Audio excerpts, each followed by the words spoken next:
Levitico 22. Ang Ginoo mingon kang Moises, sutihi si Aaron og ang iyang mga anak nga mag-amping sila sa pagduol sa mga halad nga balaan nga gihalad sa mga Israelita kanako aron dili sila kapasipad-an ang balaan kong ngalan. Ako mao ang Ginoo.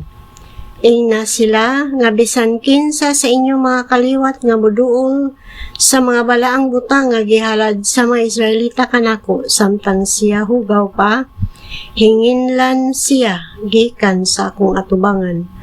Ako mao ang Ginoo. Walay kaliwat ni Aaron nga gisanla o may sakit sa lawas nga nag-agos nga tugutan sa pagkaon sa mga halad nga balaan. Makakaon lamang siya niini kung mahinlo na siya.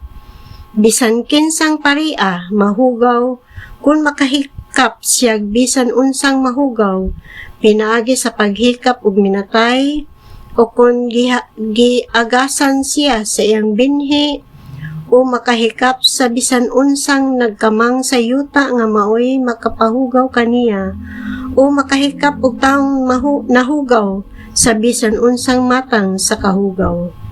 Ang makahikap sa bisan hain niini, mahugaw hangtod sa hapon, o dili siya makakaon sa mga halad nga balaan, gawas kung siya maligo. Inigsalop gayud sa adlaw, mahinlo na siya, ug makakaon na siya sa mga halad nga balaan, kay mauman kini ang iyang pagkaon. Dili siya mukaon og bisan unsa nga namatay nga wala hilabti o gipatay bahinuon sa mananap, aron dili siya mahugawan. Ako mao ang Ginoo.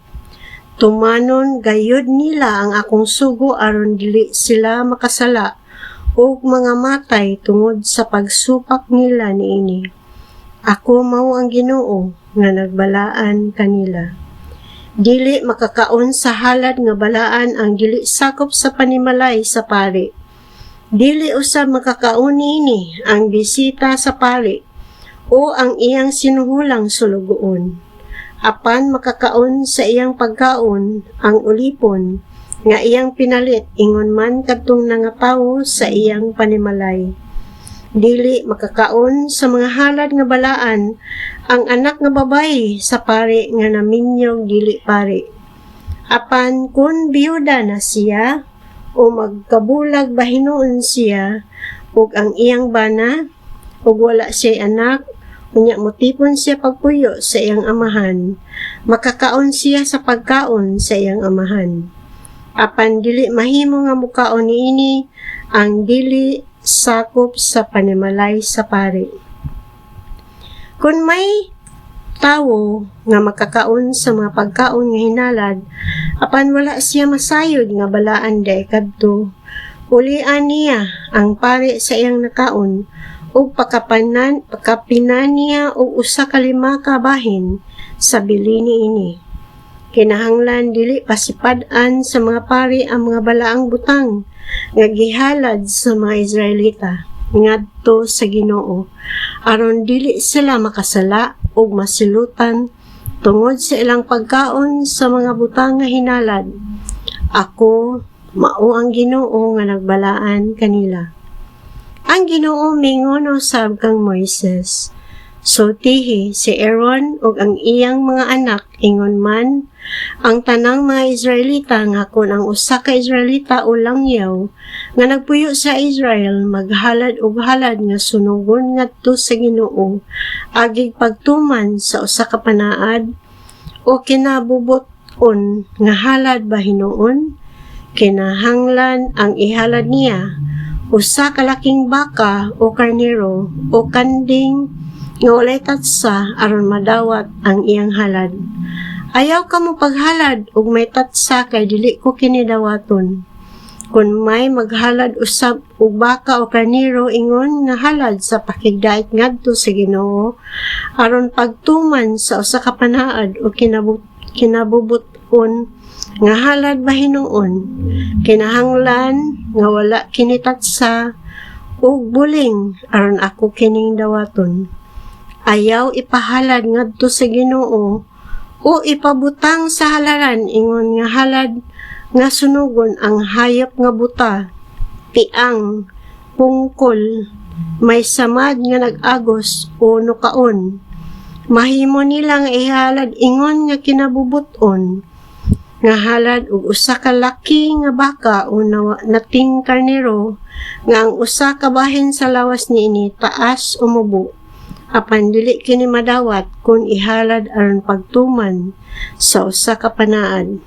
Diha sa inyong nasod, ayaw ipahalad ngadto sa Ginoo ang hayop nga ang itlog na pangus, napusa, nakuha ba hinuon o nasamad. Ayaw ihalad ingon nga halad nga pagkaon ang bisan unsang mananap nga nakuha gikan sa usa ka langyaw. Giisip nga may tatsa ang maong mga mananap ug dili dawaton. Ang Ginoo mingon usab kang Moises, human ianak ang usa ka laking baka, karnero o kanding mahinuon, magpabilin kini sa iyang inahan sulod sa 7 ka adlaw. Sugod sa 8 nga adlaw madawat na kini ingon nga halad nga sunugonon alang sa Ginoo. Ayaw dungana pag-ihaw ang inahan baka o ay inahang karnero ug ang inati niini sulod sa usa ka adlaw lamang.